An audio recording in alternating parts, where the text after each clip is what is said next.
அனைவருக்கும் இனிய காலை வணக்கம். ஒலிம்பியா ஐஏஎஸ் அகாடமி சார்பாக தினசரி இலவச மாதிரி தேர்வை பொறுத்தவரையும் அப்கமிங்காக வரக்கூடிய group 1, group 2 2A and group 4 எக்ஸாமிற்கு பயன்படும் வகையில் ஏற்கனவே நாம் டிஎன்பிஎஸ்சி தேர்வாணையத்தால் நடத்தி முடித்துள்ள தேர்வுகளிலிருந்து ஒவ்வொரு பகுதி வாரியாக தேர்வுகளை பார்த்து வருகிறோம். அந்த வகையில் இன்றைய வீடியோவை பொறுத்தவரையும் இந்திய அரசியலமைப்பு பாலிட்டி ஏரியாவில் ஏற்கனவே கேட்கப்பட்ட கேள்விகளிலிருந்து குறிப்பாக 20/7/2025 நடந்த கம்பைன்டு டெக்னிக்கல் சர்வீசஸ் எக்ஸாமினேஷன் இன் இன்டர்வியூ போஸ்ட்லேருந்து கேட்கப்பட்ட ஒரு 12 கேள்விகளுக்கான விடை குறிப்புகளாக தான் நாம் இந்த காணொலியில் பார்க்குறோங்க. முதல் முறையாக நம்ம சேனலை பார்க்குறவங்க மறக்காமல் சப்ஸ்கிரைப் பண்ணிட்டு அண்ட் பெல் சிம்பில் கிளிக் பண்ணிவிடுங்க.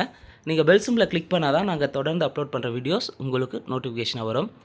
நிச்சயமாக சொல்கிறேன், அப்கமிங்காக வரக்கூடிய எல்லா போட்டித் தேர்வுகளுக்கும் ப்ரீவியஸ் கொஸ்டின்ஸ் ரொம்ப ஹெல்ப்ஃபுல்லாக இருக்கும். ஒரு ரிசல்ட்டை நம்ம விரைவாக பெறுவதற்கு மிக முக்கியமாக இருக்குது. சிலபஸ் வைஸ் படிக்கணும், படித்ததை ரிவைஸ் பண்ணணும். அடுத்து பார்த்திங்கன்னா தினசரியாக ப்ரீவியஸ் கொஸ்டின்ஸை நாம் ரீட் அவுட் பண்ணிகிட்டே இருக்கணும். இது இல்லாமல் ப்ரீவியஸ் கொஸ்டின்ஸை நாம் ஒரு முறை ஃப்ரீயாக டெஸ்ட் எழுதும்போது அது இன்னும் ஹெல்ப்ஃபுல்லாக இருக்கும். எந்தெந்த ஏரியாவில் எப்படியெல்லாம் கொஸ்டின்ஸ் கேட்டிருக்காங்க அப்படின்றத நமக்கு தெரிந்து கொள்வதற்கு மிக முக்கியமாக ப்ரீவியஸ் கொஸ்டின்ஸ் கட்டாயம் நீங்கள் வாசிச்சிருக்கணும். மிக விரைவில் ரிசல்ட்டை வாங்கணுன்னா அது டிஎன்பிசியாக இருந்தாலும் சரி, இல்லை மற்ற எந்த போட்டித் தேர்வாக இருந்தாலும் சரி, ப்ரீவியஸ் கொஸ்டின்ஸை லாஸ்ட் 5 to 6 or 7 இயர்ஸுடைய ரீசன்ட் கொஸ்டின் பேப்பர்ஸை நீங்கள் அனலைஸ் பண்ணி அதற்கு தகுந்த வகையில் உங்களுடைய ப்ரிப்பரேஷன் ஸ்ட்ராட்டஜியை சேஞ்ச் பண்ணிங்கன்னா மிக விரைவில் வெற்றி பெறலாங்க. அப்கமிங்காக எழுதக்கூடிய எல்லா போட்டித் தேர்வர்களுக்கும் ஒலிம்பியா ஐஏஎஸ் அகாடமி சார்பாக வாழ்த்துக்களை தெரிவித்துக் கொள்கிறோம். நம்ம பார்த்திங்கன்னா இந்த வீடியோவை பொறுத்தவரையும் 27/5/2026 மாதிரி தேர்வாக நம்ம கண்டக்ட் பண்ணியிருந்தோங்க. அது வீடியோவும் அப்லோட் பண்ணியிருந்தாங்க. அந்த வீடியோ பாதி வரையும் தான் போச்சு, அதுக்கு மேலே போகல. ஸோ அதனால் வீடியோவாக இதை அப்லோட் பண்ண போகுது. வீடியோஸை ஏற்கனவே பார்த்தவங்களும் ஒரு முறை பார்த்துக்காங்க. அதே போல் இனி வரும் காலங்களில் குறிப்பாக ஜூன் மாதத்திலிருந்து அப்கமிங்காக வரக்கூடிய குரூப் 1, குரூப் 2 2A, குரூப் 4க்கான கம்பைண்டாக ஒவ்வொரு சப்ஜெக்டில் மிக முக்கியமாக ஸ்கோரிங் ஏரியாவான பாலிட்டி, எக்கனாமிக், யூனிட் 6 இந்த 3 சப்ஜெக்டில் இருந்தும் ஜிஎஸ் பகுதியில் இருந்தும் ஈச் அண்ட் எவ்ரி டாப்பிக்காக இப்போ for example Monday to Friday இருக்குன்னா மண்டே ஒரு டாபிக் கொடுப்பேங்க பாலிட்டி ஏரியாவிலேருந்து பேசிக்லேருந்து. அந்த பாலிட்டி ஏரியாவில் வீடியோஸாக அதுக்கான நோட்ஸும் நம்ம வீடியோ அப்லோட் பண்ணிவிடுவோங்க. அதற்கு அடுத்த நாள் பார்த்திங்கன்னா அந்த டாப்பிக்லேருந்து மாதிரி தேர்வும் நடைபெறுங்க. ஸோ இந்த டாப்பிக்கு நாம் வீடியோ அப்லோட் பண்ணிடுவோங்க. மாதிரி தேர்வு கொஸ்டின் பேப்பரும் ஃப்ரீயாக நீங்கள் எழுதிக்கலாம். அதுக்கு அடுத்து பார்த்திங்கன்னா அதுக்கான டிஸ்கஷன் வீடியோ நீங்கள் அட்டன் பண்ணிக்கலாங்க. ஸோ முதல் முறையாக நம்ம சேனலை பார்க்குறவங்க கட்டாயம் சப்ஸ்கிரைப் பண்ணிக்கோங்க. அதே போல் நம்ம ஒலிம்பியா ஐஏஎஸ் அகாடமி சார்பாக பெய்ட் டெஸ்ட் சீரிஸும் கம்பைன்டு டெஸ்ட் சீரிஸும் போயிட்டுருக்கு. அதில் ஜாயின் பண்ண விருப்பம் இருக்கிறவங்க மேலே இருக்கிற நம்பரை தொடர்பு கொள்ளுங்கள். ஸோ கம்பைன்டு டெக்னிக்கல் சர்வீஸ் எக்ஸாமினேஷனில் ஒரு 12 கேள்விகள் கேட்டிருக்காங்க. அந்த 12 கேள்விகளுக்கான விடை குறிப்புகள் மற்றும் முழு விளக்கத்தோடு பார்க்கலாங்க. ஃபர்ஸ்ட் கொஸ்டின், பின்வருவனற்றுள் மக்களவை தலைவர் குறித்து சரியானதை தெரிவு செய்க. மக்களவை தலைவர் சபாநாயகர்னு சொல்லலாம். ஸோ சபாநாயகரை பற்றி இங்கே கேள்வி கேட்டிருக்காங்க. 1, மக்களவை தலைவரின் நிலை இங்கிலாந்தில் உள்ள மக்களவை தலைவரின் நிலை இங்கிலாந்தில் உள்ள பொதுமக்கள் சபையின் தலைவருக்கு நிகரானதாகும். ஸோ இந்தியாவில் இருக்கக்கூடிய மக்களவை தலைவருடைய நிலை பார்த்திங்கன்னா இங்கிலாந்தில் இருக்கக்கூடிய பொதுமக்கள் சபையினுடைய தலைவருக்கு நிகர். சரி. 2, பாராளுமன்றத்தின் கூட்டத்திற்கு இவரே தலைமை தாங்குகிறார். அப்போ பாராளுமன்றத்துக்கு ஜாயின்ட் சிட்டிங்க்கு பார்த்திங்கன்னா யார் தலைமை தாங்குவார்னா மக்களவை தலைவர் தான். சரி. இந்தியாவின் முதல் பெண் மக்களவைத் தலைவர் திருமதி ரமாதேவியானா இந்தியாவின் முதல் பெண் மக்களவைத் தலைவர் ரமாதேவி வரமாட்டாங்க, தவறு. மீரா குமார் தான் வருவாங்க காங்கிரஸ் ஆட்சியில். ஸோ இந்தியாவின் முதல் பெண் மக்களவைத் தலைவர்னா மீரா குமார். இவர் பார்த்திங்கன்னா 2009 ஜூன் 3 போட்டியின்றி தேர்வு செய்யப்பட்டிருப்பாங்க. இவர் 2009 2014 வரை இந்தியாவின் முதல் பெண் மக்களவைத் தலைவராக மீரா குமார் பணியாற்றினார். இரண்டாவது மக்களவை பெண் தலைவர் யாருன்னா சுமித்ரா மகாஜன். இவங்க 2014 2019 வரை மக்களவை சபாநாயகராக மக்களவைத் தலைவராக பதவி வகிச்சிருப்பாங்க. அப்போ இந்தியாவின் முதல் பெண் மக்களவைத் தலைவர்னு எடுத்துக்கினா மீரா குமார். காலம் 2009 2014. இந்தியாவின் இரண்டாவது மக்களவை பெண் சபாநாயகர் அல்லது தலைவர் யாருன்னா Sumitra Mahajan 2014 to 2019. Sorry. So first கொஸ்டினை பொறுத்தவரை மக்களவை சபாநாயகர். ஸோ இப்போ நமக்கு ரீசெண்டாக எலெக்ஷன்ஸ் நடந்திருக்கும்.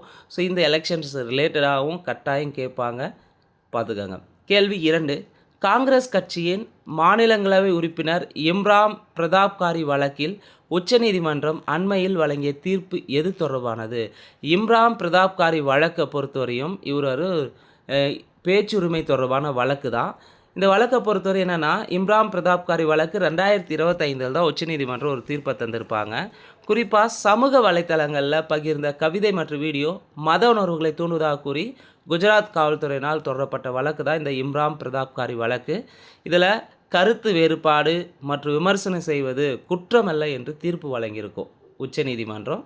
ஜனநாயகத்தில் கருத்து வேறுபாடு உரிமை என்பது குற்றமல்ல, அது அரசியலமைப்பு சட்டம் வழங்கியுள்ள ஒரு அடிப்படை உரிமையினும் சொல்லியிருப்பாங்க உச்சநீதிமன்றம். அது ரிலேட்டடான இப்போது சமீபத்தில் இந்திய அரசியலமைப்பு தொடர்பான வழக்குகள்லாம் தெளிவாக பார்த்துக்காங்க. நிச்சயமாக எக்ஸாம் பாயிண்ட் ஆஃபில் அப்கமிங்காக வரக்கூடிய இதில் கேட்கலாம். இங்கே இம்ரான் பிரதாப்காரி வழக்கை பற்றி கேட்டிருக்காங்க. ஸோ அது எது ரிலேட்டடான பேச்சுரிமை தொடர்பானது. கேள்வி 3, கூற்று காரணம். பாலிட்டியரியை பொறுத்தவரையும் குறிப்பாக 12 15 கொஸ்டின்ஸ் இருந்ததுன்னா அதில் மினிமம் ஒரு கூற்று காரணம் கொஸ்டின் வைக்கிறாங்க. 1 அல்லது 2 கொஸ்டின்ஸ் கம்பல்சரி இருக்கும். கூற்று: இந்திய உச்சநீதிமன்றம் சமூக நீதி அமர்வு என்ற சிறப்பு அமர்வை ஏற்படுத்தியுள்ளது. இந்திய உச்சநீதிமன்றத்தை பொறுத்தவரையும் சமூக நீதி அமர்வு என்ற சிறப்பு அமர்வை ஏற்படுத்தியுள்ளது. சரி. காரணம்: சமூக சிக்கல்கள் குறித்த வழக்குகளில் சிறப்பு கவனம் கொண்டு விரைவாக இத்தகைய வழக்குகளை முடித்து வைக்க இந்த அமர்வு உதவுகின்றது. ஸோ இங்கே கூற்றும் சரி, காரணமும் சரி. மேலும் காரணம் என்பது கூற்றுக்கான சரியான விளக்கமாகும். கேள்வி 4, 42வது அரசியலமைப்பு திருத்தச் சட்டம் 1976 எந்த மாநிலத்திலும் சட்ட ஒழுங்கை பராமரிக்க தனது படைகளை நிலைநிறுத்த ஒன்றிய அரசுக்கு அதிகாரம் அளித்தது? 42வது சட்ட திருத்தம் இந்திரா காந்தி பீரியடில் தான் இது கொண்டு வந்திருப்பாங்க. 42வது சட்ட திருத்தம் 1976. இந்த சட்ட திருத்தத்தின் படியில் எந்த ஸ்டேட்லேயும் சட்ட ஒழுங்கை பராமரிப்பதற்காக தன்னுடைய படைகளை நிலைநிறுத்த மத்திய அரசுக்கு அதிகாரத்தை ஒரு ஆர்டிக்கல் ஆட் பண்ணியிருப்பாங்க. ஆர்டிக்கல் 257 ஏ. இந்த ஆர்டிக்கலை பொறுத்தவரையும் அப்போ கொண்டு வந்திருப்பாங்க. அதுக்கடுத்து 44வது சட்ட திருத்தம் 1978 இந்த 257 ஏவை நீக்கியிருப்பாங்க. இங்கே 256 ஏன்ற ஒரு ஆர்டிக்கிளே கிடையாது, அங்கே சும்மா ஆட் பண்ணி வச்சுருக்காங்க நம்மளை கன்ஃபியூஸ் பண்ணுன்றதுக்காக. ஆர்டிக்கல் 256 இருக்குது. என்ன சொல்லியிருப்பாங்கன்னா, நாடாளுமன்றத்தின் சட்டங்களுக்கு மாநிலங்கள் இணங்கி நடப்பதை உறுதி செய்வது மற்றும் மாநிலங்களுக்கு மத்திய அரசுகளை வழிகாட்டுதலை பற்றி குறிப்பிடுகிறது ஆர்டிக்கல் 256. ஆர்டிகல் 257 பொறுத்தவரையும் எல்லா ஸ்டேட்ஸ்க்கும் உதவுவதற்காக யூனியன் ஆயுதப்படைகளை நிலைநிறுத்துவது தொடர்பாக 1976 42வது சட்ட திருத்தம் மூலம் கொண்டு வந்திருப்பாங்க. 257 ஏ. இது 44வது சட்ட திருத்தம் மூலமாக நீக்கப்பட்டது. அடுத்து ஆர்டிகல் 258 ஏ. 258 ஏவை பொறுத்தவரையும் மத்திய அரசினுடைய பணிகளை ஸ்டேட் கவர்மெண்ட்டோட ஒப்புதல் பெற்று அம்மாநில அதிகாரிகளோடு ஒப்படைக்க மாநில அரசுக்கு அதிகாரம் அளிக்கிறது என்பதை பற்றி குறிப்பிடுவது 258 ஏ. 259 ஏ என்றது ஒரு ஆர்டிக்கல் கிடையாது. கேள்வி 5, இந்திய கூட்டாட்சி தொடர்பான பின்வரும் அறிக்கைகளை கொண்டு சரியானவற்றை தேர்ந்தெடுக்கவும். நமக்கு 10th புக்லேயே நம்ம பார்த்துருப்போம். 10th சோசியல் சயின்ஸில் பாலிட்டி ஏரியாவில் இந்திய கூட்டாட்சியின் நன்மைகள், இந்திய கூட்டாட்சி தீமைகள், அதே போல் இந்திய ஒற்றையாட்சியினுடைய நன்மைகள் தீமைகள்ட்டு 10th சோசியல் சயின்ஸில் பாலிட்டி ஏரியாவில் இருக்கும். அதே போல் 12th பொலிட்டிக்கல் சயின்ஸில் புக்லேயும் நமக்கு இந்திய கூட்டாட்சி நன்மைகள், இந்திய கூட்டாட்சி ட்ராபேக்ஸையும் பார்த்துருப்போங்க. அதே மாதிரி ஒற்றையாட்சியினுடைய நன்மைகள் தீமைகளும் இருக்குது, பார்த்துக்கோங்க. அங்கேருந்தால் கொஸ்டின் கேட்டிருக்காங்க. இங்கே இந்திய கூட்டாட்சி தொடர்பான பின்வரும் அறிக்கைகளை கொண்டு சரியானவற்றை தேர்ந்தெடுக்கும். 1, மத்திய அரசுக்கு மற்றும் மாநில அரசுக்கு இடையில் நீதித்துறை இரண்டாக பிரிக்கப்பட்டுள்ளதா? சென்ட்ரல் கவர்மெண்ட்டாக இருந்தாலும் சரி, ஸ்டேட் கவர்மெண்ட்டாக இருந்தாலும் சரி, ஜுடிஷியலை பொறுத்தவரையும் 2வது நல்லா சேமாக தான் இருக்கும். இங்கே 2ஆக பிரிக்கப்பட்டுள்ளதுன்னு தந்திருக்காங்க. அப்போது முதல் கூற்று தவறு. 2, மாநிலங்களவையில் மாநிலங்களின் பிரதிநிதித்துவத்தில் சமத்துவம் கிடையாது. ஆமாம். இப்போ தமிழ்நாட்டுடைய மாநிலங்களவை உறுப்பினர்கள் எண்ணிக்கையும் உத்தரப்பிரதேச மாநில உறுப்பினர் எண்ணிக்கையும் ஒன்றானா 1 கிடையாது. அப்போ அங்கே பிரதிநிதித்துவத்தில் சமத்துவம் கிடையாது. இதுதான் இந்திய கூட்டாட்சியினுடைய அம்சங்கள் வரக்கூடிய 2 சரி. 3, சாதாரண செயல்பாட்டில் கூட கூட்டாட்சி அமைப்புகளுக்கு கூட்டாட்சி தனி சிறப்புகளின் வலிமை வழங்கப்படுகிறதானா? தனி சிறப்புகளின் வலிமை கூட்டாட்சியில் தரது கிடையாது சாதாரண செயல்பாட்டில். அப்போ கேள்வி என்ன? இந்திய கூட்டாட்சி தொடர்பான பின்வரும் அறிக்கைகளை கொண்டு சரியானவற்றை தேர்ந்தெடுக்கும். சரியானது 2 மட்டும் சரி. கேள்வி 6, 73வது அரசியலமைப்பு சட்ட திருத்தம் நடைமுறைக்கு வந்த ஆண்டு. ஸோ மிக முக்கியமான ஒரு சட்ட திருத்தம்னா 73வது சட்ட திருத்தமோ 74வது சட்ட திருத்தமோ நம்ம ரிப்பீட்டடாக பார்க்குறோங்க. இந்த ஏரியாவில் வந்து ரிப்பீட்டடாகவும் கொஸ்டின்ஸ் வந்துகிட்டே இருக்குது. 73வது அரசியலமைப்பு சட்ட திருத்தத்தை பொறுத்தவரையும் அட்டவணையில் 11வது அட்டவணை பஞ்சாயத்து ராஜை ஆட் பண்ணியிருக்கோம். அது ரொம்ப முக்கியமானது. 73வது அரசியலமைப்பு சட்ட திருத்தம் 1992. இது நடைமுறைக்கு வந்தது 1993 ஏப்ரல் மாதத்தில் தான் நடைமுறைக்கு வந்திருக்கும். ஸோ அதை பற்றி முழுமையாக பார்க்கலாம். 73வது அரசியலமைப்பு சட்ட திருத்தம் 1992 நடைமுறைக்கு வந்தது 1993 ஏப்ரல் மாதம். 11வது அட்டவணை புதிதாக சேர்க்கப்பட்டது. பஞ்சாயத்தில் 29 அதிகாரங்கள் மற்றும் பொறுப்புகளை பற்றி குறிப்பிடுகிறது 11வது அட்டவணையில். கேள்வி 7. குடியரசுத் தலைவர் தடுப்பாணையை செயற்படுத்த அதிகாரம் அளிப்பது விதி. குடியரசுத் தலைவர் வந்து தடுப்பாணையை வந்து செயல்படுத்தக்கூடிய விதி என்னன்னு கேட்டிருக்காங்க. விதி வந்து 111. அதே ஆர்டிகல் 110 என்ன சொல்லுதுன்னா பண மசோதாவை பற்றி குறிப்பிடுகிறது. ஆர்டிகல் 52 குடியரசுத் தலைவருடைய பதவியை பற்றி குறிப்பிடுகிறது. குறிப்பாக இந்தியாவிற்கு ஒரு குடியரசுத் தலைவர் இருக்க வேண்டும் என்று ஆர்டிகல் 52 சொல்லுது. ஆர்டிகல் 78 வந்து ஆல்ரெடி கேட்டிருக்காங்க. 78 பொறுத்தவரையும் பிரதமருடைய கடமைகளை பற்றி குறிப்பிடுகிறது. கேள்வி 8. குடியரசுத் தலைவர் தேர்தலில் எழும் சிக்கல்கள் குறித்து உச்சநீதிமன்றத்தில் டேஷ் நாட்களுக்குள் வழக்கு தொடுக்க வேண்டும். இப்போ குடியரசுத் தலைவர் தேர்தல் எதனா ப்ராப்ளம் வந்துச்சுன்னா அதில் டவுட் இருந்தால் உச்சநீதிமன்றத்தில் எத்தனை நாட்களுக்குள்ளே வழக்கு தொடுக்கணும்னா 30 நாட்களுக்குள் வழக்கு தொடுக்க வேண்டும். கேள்வி 9. தவறான இணையை தேர்வு செய்க. இந்த அக்ரானிம்ஸ்லேயும் எக்ஸ்பான்லேயும் வந்து கொஸ்டின்ஸ் வைக்கிறாங்க. மிசானா என்ன? மிசானா maintenance of internal security act, அதாவது உள்நாட்டு பாதுகாப்பு சட்டம். சரி. நாசா வந்து பார்த்திங்கன்னா நாசாவுக்கு நேஷ்னல் செக்யூரிட்டி ஆக்ட் வருமா? தப்பு. அது என்எஸ்ஏன்னு வந்தால் தான் நேஷ்னல் செக்யூரிட்டி ஆக்ட்னு வந்துருக்கணும். இங்கே நாசான்னு தந்திருக்காங்க. நாசானா அமெரிக்காவுடைய தேசிய விண்வெளி மையத்தினுடைய பேர், அமைப்பு தான் NASA. National aeronautics and space administration தந்திருக்கணும். இங்கே வந்து தேசிய பாதுகாப்பு சட்டம்னு தந்திருக்காங்க. எளிமையாக ஒமிட் பண்ணலாம். அடுத்து தடாவை பொறுத்தவரையும் terrorist and disruptive activities prevention act, அதாவது பயங்கரவாத மற்றும் சீர்குலைவு தடுப்பு சட்டம்னு சொல்லலாம். சரி. பொட்டா பார்த்திங்கன்னா இங்கே பொட்டா வந்து என்னென்னு சொல்லி தந்திருக்காங்க. ப்ரொடெக்ஷன் ஆஃப் டெரரிசம் ஆக்ட், தீவிரவாத கணிப்பு சட்டம்னு தந்திருக்காங்க. ப்ரொடெக்ஷன்னா என்ன? ப்ரொடெக்ஷன் வராது, ப்ரிவென்ஷன் ஆஃப் டெரரிசம் ஆக்ட்னு வந்திருக்கணும். தீவிரவாதத்தை கணிப்பு சட்டம்னு சொல்லியிருக்காங்க. இங்கே ப்ரொடெக்ஷன் கணிப்பு வராது, தடுப்பு சட்டம்னு வந்திருக்கணும். ப்ரிவென்ஷன் பாதுகாப்பு, தீவிரவாத தடுப்பு சட்டம் அல்லது தீவிரவாத பாதுகாப்பு சட்டம்னு சொல்லியிருக்கலாம். இங்கே ப்ரொடெக்ஷன்னு தந்திருக்காங்க. சரியானது பொட்டாவுக்கு ப்ரிவென்ஷன் ஆஃப் டெரரிசம் ஆக்ட் 2002. அப்போ கேள்வி என்னன்னா தவறான நிலையில் எது சரின்னு கேட்டிருக்காங்க. தவறானது 2 மற்றும் 4 தவறு, 1, 3 சரியாக இருக்குது. கேள்வி 10. 104வது அரசமைப்பு சட்ட திருத்தம் 2019 நடைமுறைக்கு வந்த நாள் எதுன்னு கேட்டிருக்காங்க. நம்ம மேலே வந்து பார்த்திங்கன்னா 73வது சட்ட திருத்தம் நடைமுறைக்கு வந்ததை பற்றி கேட்டிருந்தாங்க. இங்கே 104வது சட்ட திருத்தம் 2019 நடைமுறைக்கு வந்த நாளும் கேட்டிருக்காங்க. ஒரே எக்ஸாமில் அமெண்ட்மெண்ட் எப்போ நடைமுறைக்கு வந்ததுன்னு அப்படின்னு கேட்டிருக்காங்க. அப்போ இங்கே 104வது சட்ட திருத்தம் 2019 கொண்டு வந்திருப்பாங்க. ஆனால் நடைமுறைப்படுத்தப்பட்டது ஜனவரி 25, 2020. ஸோ எந்த ஒரு சட்ட திருத்தனாலையும் அது எப்போ கொண்டு வந்தாங்க, எப்போ நடைமுறைப்படுத்தினாங்க, இந்த சட்ட திருத்தம் எதற்காக வழங்கப்பட்டது, இந்த சட்டத்திருத்தம் கொண்டு வந்ததுக்கான காரணங்கள் என்ன அப்படின்றத டீட்டெயிலாக நீங்கள் படிச்சிங்கன்னா அது எந்த எக்ஸாமாக இருந்தாலும் நம்ம ஈஸியாக அட்டன் பண்ண முடியும். தொடர்ந்து படிக்கணும், படித்ததை ரிவைஸ் பண்ணணும். ரிவைஸ் பண்ணதை டெய்லி வந்து குறிப்பாக வீக்லி டுவைஸ் டெஸ்ட்டு வந்து அட்டன் பண்ணி பார்க்கணுங்க. அது ரொம்ப ரொம்ப முக்கியமானது.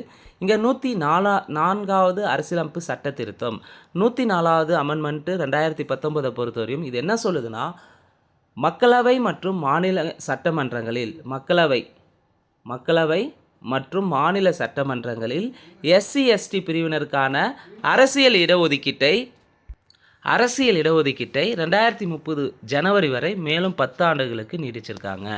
ஸோ என்னென்னா 104வது அரசமைப்பு சட்டத்திருத்தம் 2019 ஜனவரி 25, 2020 நடைமுறைக்கு வந்திருக்கோம். இது என்ன சொல்லுதுன்னா, மக்களவை லோக்சபாவிலும் அதே மாதிரி ஸ்டேட் லெஜிஸ்லேட்டிவ் அசம்பிளியில் SC STற்கான இடஒதுக்கீட்டை அடுத்த 10 ஆண்டுகளுக்கு, அதாவது 2020 2030 வரை வந்து பார்த்திங்கன்னா மேலும் 10 ஆண்டுகளுக்கு நீடிச்சிருப்பாங்க.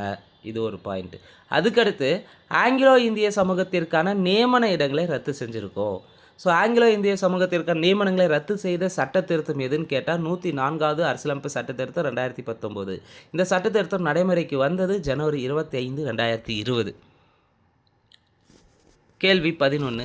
இந்தியாவில் உள்ள மாநில எல்லைகளை மாற்றியமைக்கும் அதிகாரத்தை கொண்டிருப்பது. இந்தியாவில் இருக்கக்கூடிய மாநில எல்லைகளை மாற்றுறது, சுருக்கிறது, விரிவாக்கம் செய்கிறது எல்லாமே யார்கிட்ட இருக்குன்னா நாடாளுமன்றத்துக்கிட்ட தான் இருக்குது. கேள்வி 12.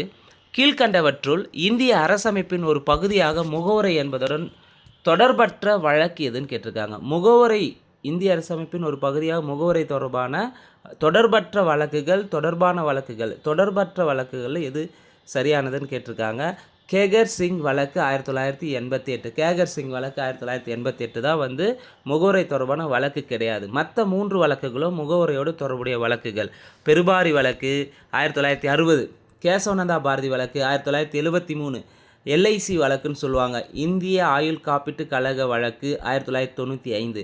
இந்த 3 வழக்குகளுமே இந்திய அரசியலமைப்பின் ஒரு பகுதியாக இருக்கக்கூடிய முகவுரையை பற்றி சொன்ன வழக்குகள். பெருபாரி வழக்கு 1960, கேசவநந்தா பாரதி வழக்கு 1973, எல்ஐசி வழக்கு 1995. ஆனால் கேகர் சிங் வழக்கு 1988 வந்து வராது.